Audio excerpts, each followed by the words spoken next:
নমস্কার বন্ধুরা, তোমাদের সবাইকে স্বাগত জানাই জিকে পয়েন্ট 365 ইউটিউব চ্যানেলের আরও একটি নতুন ভিডিওতে। তোমাদের সাথে আজ আমরা আলোচনা করব ডাব্লিউবিপি কেপি কনস্টেবল 2024 এক্সামের জন্য গুরুত্বপূর্ণ কিছু জিকে কোয়েশ্চেন অ্যান্সার নিয়ে। তোমরা প্রতিদিন আমাদের চ্যানেলে যে জিকে কোয়েশ্চেন অ্যান্সারের মক টেস্ট ক্লাস হচ্ছে সন্ধ্যাবেলায়, সেই ক্লাসে অংশগ্রহণ করো। তোমরা সঠিক উত্তর অবশ্যই আমাদের কমেন্টে জানানোর চেষ্টা করো প্রশ্ন চলাকালীন। এর মাধ্যমে তোমাদের খুব ভালো এক্সামের একটা প্রিপারেশন হয়ে যাবে। সেই সাথে তোমরা কে কত স্কোর করলে অবশ্যই তোমরা আমাদের কমেন্টে জানিও। তাহলে চলো আজকে ক্লাসটা আমরা স্টার্ট করি। এই সংক্রান্ত যে সমস্ত ক্লাসগুলি হয়েছে সমস্ত ক্লাসের লিঙ্ক ডেসক্রিপশন বক্সে রয়েছে। তোমরা যদি সেই সমস্ত ক্লাস এখনও দেখে না থাকো তাহলে অবশ্যই ক্লাসগুলি তোমরা করো। প্রতিটি ক্লাস তোমাদের জন্য ভীষণ গুরুত্বপূর্ণ। প্রতিটি ক্লাসে থাকছে বিগত এক্সামের মধ্য থেকে বাছাই করা অনেক প্রশ্ন এবং প্রশ্ন সংক্রান্ত নানান তথ্য, যে তথ্যগুলো বিভিন্ন এক্সামের জন্য তোমাদের গুরুত্বপূর্ণ। সেই কারণে তোমরা শেষ পর্যন্ত অবশ্যই ভিডিওটা দেখতে থাকো।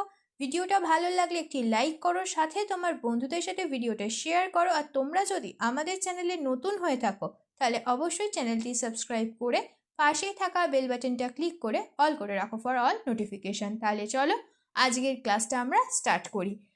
প্রথমেই আমরা দেখে নিই আমাদের আগের দিনের যেটি হোমওয়ার্কের প্রশ্ন ছিল, মাইক্রোসফটের সিইও কে। এই প্রশ্নের সঠিক উত্তর কি হবে? তোমরা অনেকেই কমেন্টে জানিয়েছো। সঠিক উত্তর হয়ে যাবে অপশন এ, সত্য নাদেলা। আরেকটি প্রশ্ন তোমাদের জিজ্ঞেস করা হয়েছিল, মাইক্রোসফটের সদর দপ্তর কোথায় অবস্থিত? এই প্রশ্নের সঠিক উত্তর হয়ে যাবে আমেরিকা যুক্তরাষ্ট্রে মাইক্রোসফটের সদর দপ্তর অবস্থিত। এবার আমরা আজকের প্রথম প্রশ্ন দেখে নিই। 1 নম্বর প্রশ্ন, পশ্চিমবঙ্গে কোন ধরনের কয়লা সবথেকে বেশি পাওয়া যায়? সঠিক উত্তর এই প্রশ্নের হয়ে যাবে অপশান সি, বিটুমিনাস কয়লা পশ্চিমবঙ্গে সবথেকে বেশি পাওয়া যায়। এতে কার্বনের পরিমাণ থাকে 60 থেকে 80%। সব থেকে কম কার্বন থাকে পিট কয়লায় 40%। এরপরে থাকে লিগনাইট কয়লায় 40 থেকে 60% কার্বন থাকে। অ্যান্থ্রাসাইট কয়লায় সব থেকে বেশি কার্বন থাকে 80%। নেক্সট প্রশ্ন দেখি, 2 নম্বর প্রশ্ন, আধুনিক রাষ্ট্রবিজ্ঞানের জনক কাকে বলা হয়? সঠিক উত্তর হয়ে যাবে অপশন বি, নিকোলো ম্যাকিয়াভেলিকে আধুনিক রাষ্ট্রবিজ্ঞানের জনক বলা হয়। নেক্সট, ভিটামিন কে এর রাসায়নিক নাম কি? সঠিক উত্তর হয়ে যাবে অপশন বি, ফাইলোকুইনান। নেক্সট প্রশ্ন দেখি, কে গান্ধীজিকে প্রথম মহাত্মা নামে অভিহিত করেন? সঠিক উত্তর অপশন এ, রবীন্দ্রনাথ ঠাকুর। তিনি গান্ধীজিকে প্রথম মহাত্মা নামে অভিহিত করেন। নেক্সট প্রশ্ন, মিডনাইট চিলড্রেন্স বইটির লেখককে? ভিভিআই প্রশ্ন। সঠিক উত্তর option C, Salman Rushdie. Next প্রশ্ন, বর্ণাঢ্য ব্যক্তিদের গাড়ি চালানোর লাইসেন্স প্রদান করা হয় না, তারা নিচের কোন দুটি রঙের পার্থক্য করতে পারে না? সঠিক উত্তর হয়ে যাবে অপশান সি, তারা লাল এবং সবুজ এই দুটি রঙের পার্থক্য করতে পারে না। সেই কারণে বর্ণাঢ্য ব্যক্তিদের কিন্তু গাড়ি চালানোর লাইসেন্স প্রদান করা হয় না।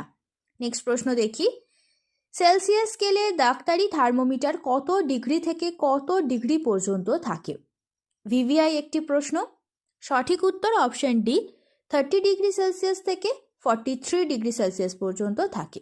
নেক্সট প্রশ্ন দেখি, পলিস্যাকারাইড হলো কি? সঠিক উত্তর হয়ে যাবে অপশন এ, এটি একটি গ্লাইকোজেন।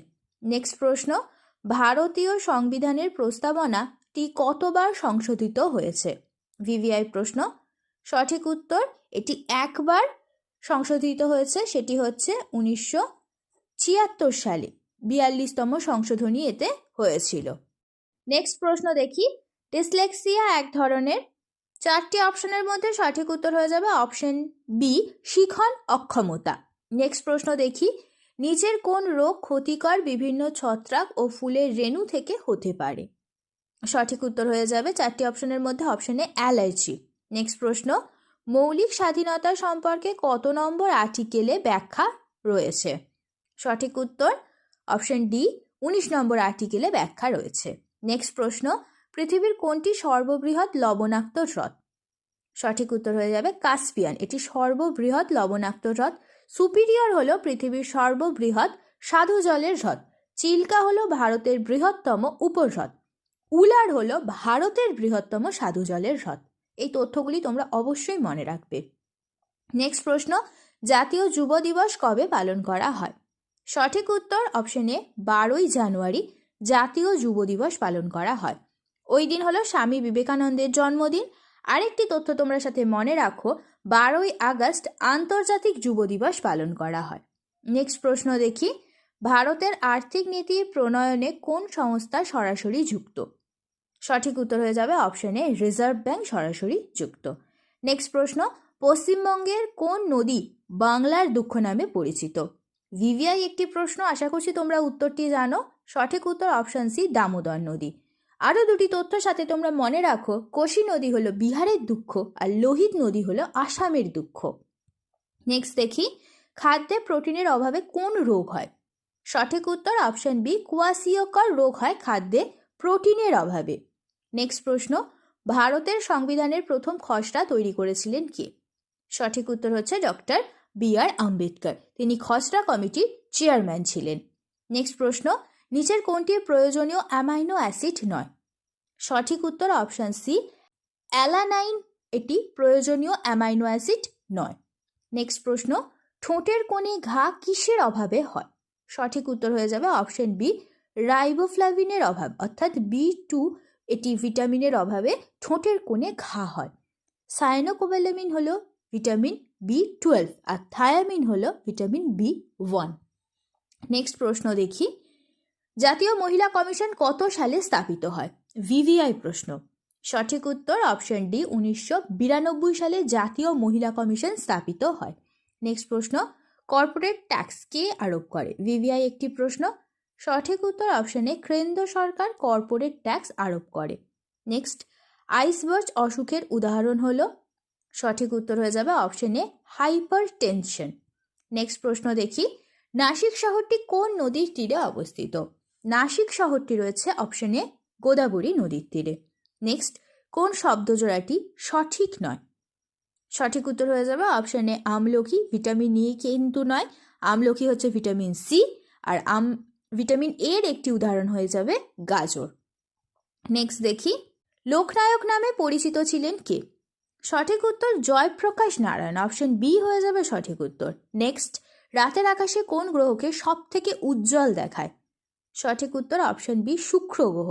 এটি সব থেকে উত্তপ্ত গ্রহ, এটিও সাথে তোমরা মনে রেখো। নেক্সট প্রশ্নটি আজ তোমাদের জন্য হোমওয়ার্কের প্রশ্ন। দুধে ফ্যাটের পরিমাণ কমে যায় কখন? শীতকালে, বর্ষাকালে, গ্রীষ্মকালে, নাকি চারটের মধ্যে ওপরের তিনটির মধ্যে কোনোটি সঠিক নয়? তো চারটি অপশনের মধ্যে কোনটি সঠিক উত্তর তোমরা অবশ্যই আমাদের কমেন্টে জানিও। শেষ হলো আজকের ভিডিও। আজকের পর্বে আমরা আলোচনা করলাম ডাব্লিউবিপি কেপি কনস্টেবল এক্সামের জন্য গুরুত্বপূর্ণ কিছু জেনারেল নলেজ কোয়েশ্চেন অ্যান্সার নিয়ে। প্রত্যেকটি প্রশ্নই কিন্তু তোমাদের জন্য সমান গুরুত্বপূর্ণ, সেই কারণে একটু স্কিপ না করে তোমরা শেষ পর্যন্ত ভিডিওটা দেখতে থাকো। প্রত্যেকটা প্রশ্ন কিন্তু তোমাদের জন্য ভীষণই গুরুত্বপূর্ণ। ভিডিওটা শেষ পর্যন্ত দেখো। ভিডিওটা যদি ভালো লাগে তাহলে অবশ্যই একটা লাইক করো, সাথে তোমার বন্ধুদের সাথে এই ভিডিওটা শেয়ার করো এবং আমাদের কমেন্টে জানাও ভিডিওটা তোমাদের কেমন লাগলো আর তোমরা নতুন কোন স্ট্যাটিক জিকের ওপর ভিডিও দেখতে চাইছো। আমরা সেই টপিকের ওপর খুব তাড়াতাড়ি তোমাদের জন্য ভিডিও নিয়ে আসবো। তাহলে ততদিন তোমরা আমাদের প্রত্যেকটি ভিডিও এইভাবে দেখতে থাকো, এক্সামের জন্য ভালোভাবে প্রিপারেশন নিতে থাকো। ধন্যবাদ।